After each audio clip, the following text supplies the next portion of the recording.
So four unpleasant kind of life experiences that I've had in my life that impacted my listening and my communication.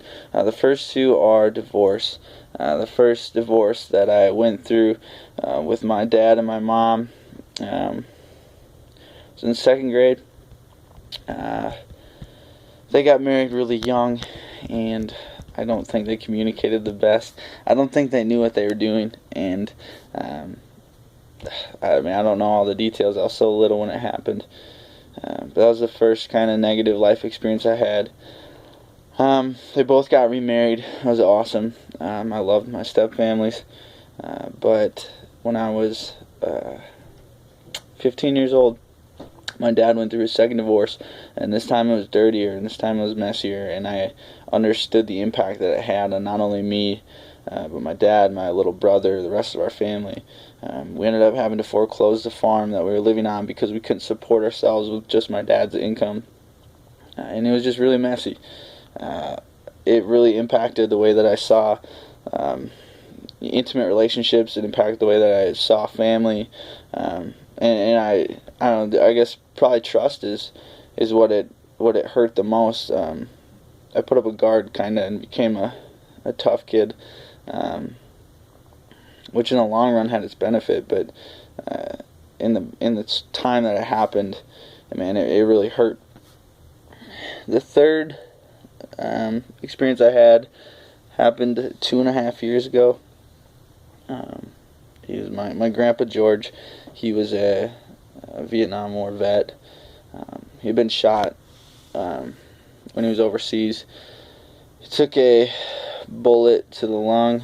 He had been battling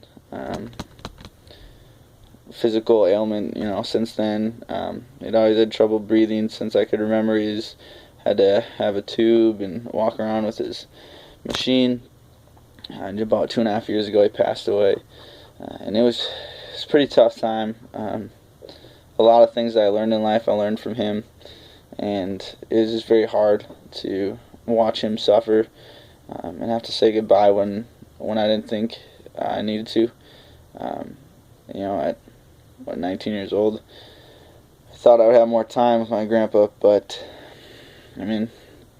people pass, and he lived a really solid life. He was a really good guy. And then the final one that I can think of is I had a teammate my first 2 years here in Mankato on the football team. His name was Isaac Colstead. You may have read about this in the Free Press and stuff and saw it on the news. It was national kind of attention.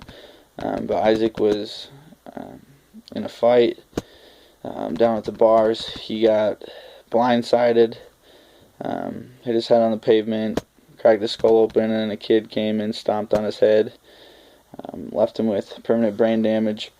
When he got to the hospital that night, he had a 3% chance of living. Out of 6 surgeons there, 5 of them didn't want to operate because they didn't think it was worth the time. They didn't think he'd make it. And one decided to give it a go, and we're thanking God that he did, because Isaac is walking and talking now, holding his little girls, and he made it. He's on his way back. But that was a pretty big moment in my life that impacted me. And through time, like I said, I've seen the differences that these things have had with the divorce, with Grandpa's death, and with Isaac's injury. They've all taught me important life lessons, and getting through them has only made me stronger and a better person.